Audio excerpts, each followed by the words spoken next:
嗨，嗨，hello hello hello hello，我们现在要去马来西亚，ไปเจอกัน UKL เด้อไปไปไปไปเรียนภาษาจีนมาสำนี้เรียนภาษาจีนมาก็ได้สำนี้ไปกัน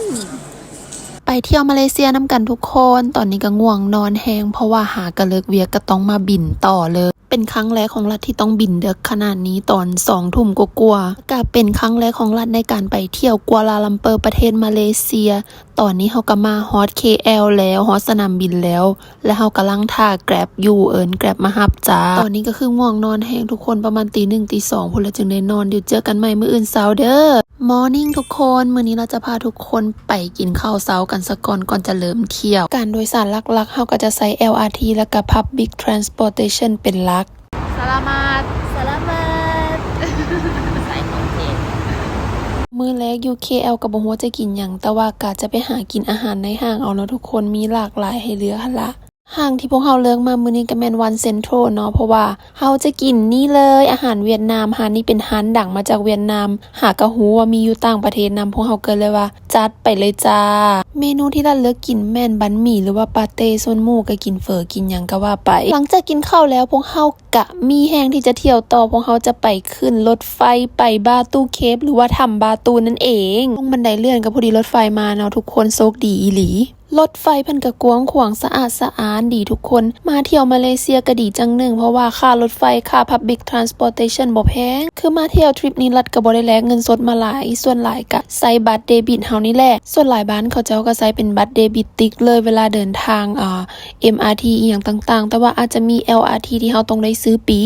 นั่งรถไฟมาบ่ฮอดชั่วโมงพวกเฮาก็มาฮอดแล้วบาตูเคฟตอนอยู่ในรถไฟก็คือผู้โดยสารบ่หลายแต่ว่ามาฮอดถ้ำก็คือหลายแฮงนักท่องเที่ยวนะทุกคนหมู่ของรัฐก็พากันถ่ายรูปถ่ายคอนเทนต์ตามภาษาสาวๆแล้วเพิ่นก็บอกเฮาว่าบ่ได้ขึ้นไปนำเด้อทั้งเทิงนะเพราะว่ามาหลายเทื่อแล้วก็ขึ้นไปหลายเทื่อแล้วว่าซั่นแต่หมู่ทั้งสองก็บอกว่าให้เฮาขึ้นไปคนเดียวต้องได้ขึ้นเด้อว่ะและรัดก็ขึ้นมาบันไดก็ถือว่าหลายขั้นเติมนะทุกคนเมื่อยพอสมควรเข้ามาทางในถ้ำก็เย็นๆดีนะทุกคนนักท่องเที่ยวหลายๆรัดลืมบอกว่าทางขึ้นมานะมีลิงเต็มเลยรัดเป็นคนย้านลิงแล้วก็ย้านสัตว์แห้งแล้วก็แบบโอ้ยกันใจขึ้นมานำแด่แต่ก็ดีที่น้องหน้าหักบ่ได้เฮ็ดหยังใส่เฮาดอกมีแต่แบบนักท่องเที่ยวเพิ่นป้อนกล้วยหรือว่าเอาขนมนั่นนี่ให้น้องก็มาเอานำสินะพอเข้ามาทางในถ้ำสถาปัตยกรรมก็จะเป็นแบบศาสนาพราหมณ์นะทุกคนนักท่องเที่ยวบางคนเพิ่นก็จะมีการแบบบริจาคแล้วก็กราบไหว้บูชาส่วนรัฐแม่นบ่ได้เข้าไปข้างในตัวอาคารมีแต่ถ่ายวิดีโอแล้วก็ถ่ายภาพเอามาฝากทุกคนกันตัวถ้ำก็เย็นดีนะทุกคนก็คล้ายๆถ้ำบ้านเฮาที่แบบว่าจะมีความเย็นแล้วก็สงบ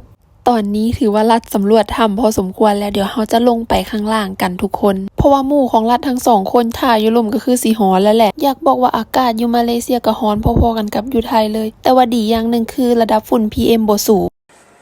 ฉันขึ้นมาคนเดียวก็คือเหงื่อท่วมละ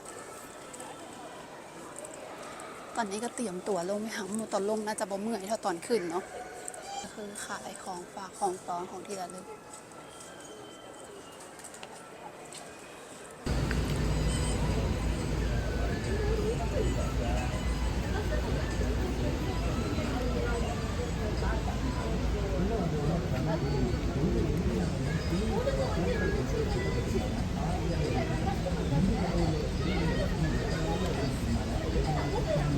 ลัดลงมาจากถ้ำก็พอดีมาเจอหมู่ลัดเพ้นมือท่าเป็นศิลปะแบบอินเดียก็งามแล้วก็มีเสน่ห์ไปอีกแบบทุกคนตอนนี้หลังจากเพ้นแล้วพวกเฮาก็เดินทางกลับคอนโดกันกลับมาแล้วทุกคนลืมบอกไปว่าทริปนี้เฮาพักอยู่คอนโดของหมู่ลัดที่เป็นคนลาวเฮ็ดเวียกอยู่มาเลเซียก็ดีอย่างนึงเฮาจะบ่ได้เสียค่าห้องแฮมสปอร์ตวิดีโอค่ะเตรียมตัวไปล้อเต็มตัวไปล้อไหนกันไปไหนกันไปบุกิเมนตา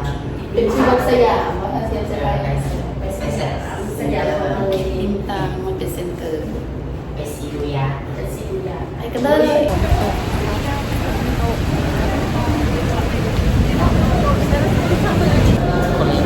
ยังรวยหลังติดฝนเ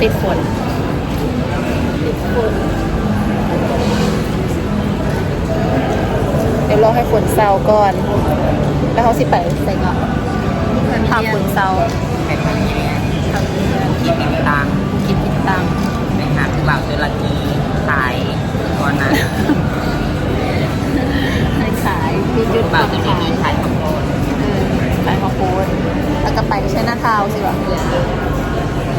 ต้องก่อน หลังจากที่ติดฝนโดนพอสมควรตอนนี้กับฝนก็เริ่มจางๆลงแล้วแปลว่าเที่ยวประเทศเขตฮอนซุมมรสุมก็ต้องทำใจในจักหน่อยอากาศก็จะเป็นแบบเดี๋ยวร้อนเดี๋ยวฝนเดี๋ยวแดดอีหยังประมาณนี้อันนี้รัดคอนอกเรื่องเอาภาพตึกที่สูงที่สุดในมาเลเซียมาฝากทุกคนและยังสูงอันดับ2ห้องจากตึกอยู่ดูไบนำแต่รัดก็จื้อซื่อบ่ได้เลยว่าตึกหยังไผฮู้ก็คอมเมนต์มาบอกในเด้อตอนนี้รัดพาทุกคนมาฮอดทางพาวิลเลียนแล้วจากที่ว่าจะมาห่างนี้แล้วก็จะไปไชน่าทาวน์ก็คือเปลี่ยนแผนไชน่าทาวน์แม่นยกยอดไปมื้ออื่นแทนนะทุกคนเมื่อกี้นี่ดีใจแห้งไปเจอแฟนนะทุกคนยูนี่มีไผ่เป็นแฟนคลับหวังอีปอกับมาแสดงตัวน้ำกันนะจ้าเอาละตอนนี้เฮาก็กำลังจะไปหาข้าวแรงกินนะทุกคนย่างไปย่างมาแถวนี้ก็มาจบอยู่ร้านอาหารญี่ปุ่นจ้าถึงข้าวอยู่ร้านอาหารญี่ปุ่นเหรอญี่ปุ่นโอเคเป็นปัญญากิแฟนมาบิคืออาหารที่พวกเขากินเนาะจะมี300 บาทพอดี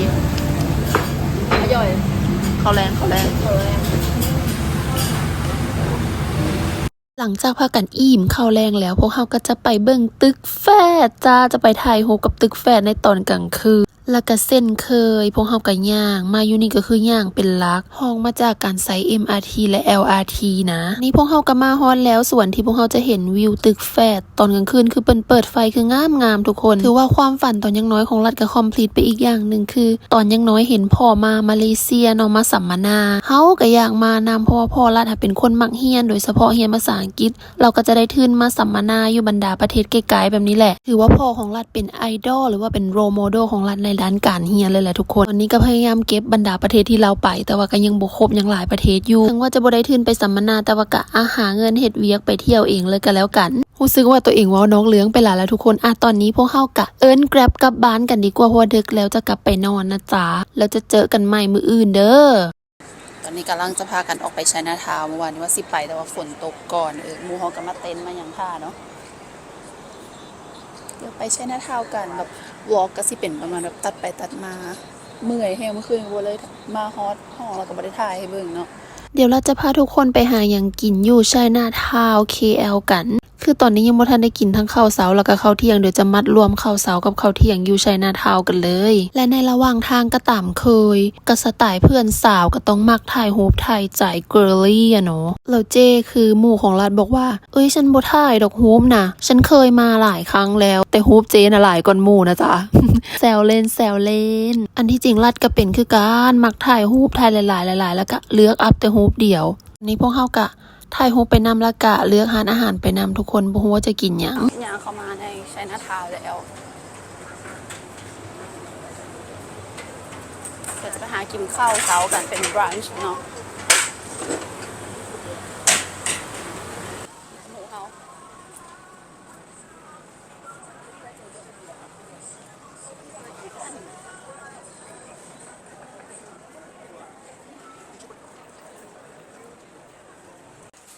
น้ำอ้อยน้ำแดงทุกคนอาหารจีนเยอะอยู่เด้อเราก็ใช้นาทาวเนาะบอกแป๊ะ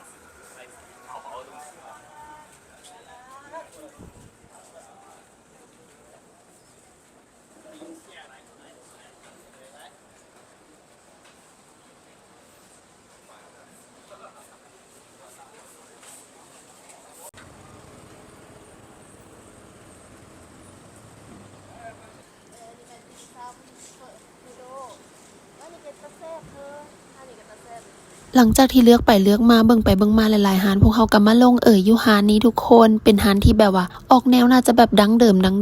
เก่าๆแดพวกเขาก็คิดว่าน่าจะแซ่บแหละตัดสินใจจิ้มแบบแรนดอมกันเลยก็ย่างเข้าไปในหานเลยเพราะว่ามีคนหิวแล้วหนึ่งอันที่จริงก็พากันหิวน้ำกันเบิดนี่แหละทุกคนเพราะว่ายังบ่ทันได้มีไผได้กินข้าวเช้าเทื่อเข้ามาข้างในฮันกับฮีฟาวสแกนแล้วก็สั่งกันเลยเมนูแรกของร้านมาเป็นเกี๊ยวใส่หมูแล้วของหมูร้านมันเป็นเมนูเส้นข้าวปุ้นจีนมีเนื้อมีผักเต้าหู้มักเล่นเป็นตะแสบแหงทุกคนอันที่จริงแม่นรัดสั่งทั้ง2เมนูเลยทั้งข้าวปุ้นจีนและกะเกี๊ยวใส่หมูแต่ว่าตอนนี้ยังบ่มาเถื่อก็เลยเบิ่งหมูกินไปซะก่อนซะคือของเลย จนท้องโอ้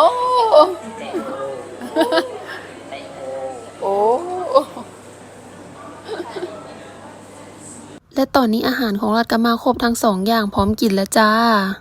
ทุกคนหลังจากที่กินข้าวอิ่มแล้วพวกเขาก็มีแห้งที่จะเลาะต่อพวกเขาก็ย่างมาหาหนังสือที่อยู่ใกล้ๆกันกับหานอาหารพวกเขาหานนี้ก็ดังอยู่นะเป็นสถานที่ที่แบบว่าทั้งขายหนังสือแล้วก็ให้ทุกคนมาถ่ายรูปกันนำพวกเขาก็มาถ่ายรูปกรุบกริบตามภาษาสาวๆเนาะเพราะว่าหลังจากถ่ายรูปอยู่บนนี้แล้วพวกเขาก็จะไปเบิ่งวิวตึกแฝดตอนกลางเว้นกันต่อจ้าจะไปถ่ายรูปกับตึกแฝดตอนกลางเว้นตอนนี้พวกเขาก็ออกมาจากหาหนังสือกันแล้วทุกคนกำลังจะเดินทางไปตึกแฝดไปถ่ายรูปกับวิวตึกแฝดตอนกลางเว้นตอนนี้ก็ย่างไปหา MRT จ้าตอนนี้จะคือย่างไปหา MRT จะไซ MRT ไปหาตึกแฝดกันแต่ในระหว่างทางที่ย่างนั้นก็ไปเห็นเหยาเพราะว่าเคยกินตอนไปสิงคโปร์แล้วก็ติดใจแต่ว่าอยู่ไทยน่ะบ่มีขายเมื่อก่อนน่าจะมีขายแต่ตอนนี้บ่มีรัดก็เลยแวะกินซะหลังจากที่ดับฮ้อนกันด้วยเหยาตอนนี้พวกเฮาก็ย่างออกจาก MRT แล้วก็กำลังจะฮอดตึกแฝดกันแล้วทุกคนเดี๋ยวพวกเฮาจะถ่ายรูปถ่ายวิดีโอถ่ายคอนเทนต์กันอยู่นี่จักหน่อยนึงแล้วก็จะกลับห้องไปพักผ่อนหน่อยนึงแล้วก็ออกไปกินข้าวแรงกันจ้า หันไปหันมาย่างออกมา ออกซ้ายโอเค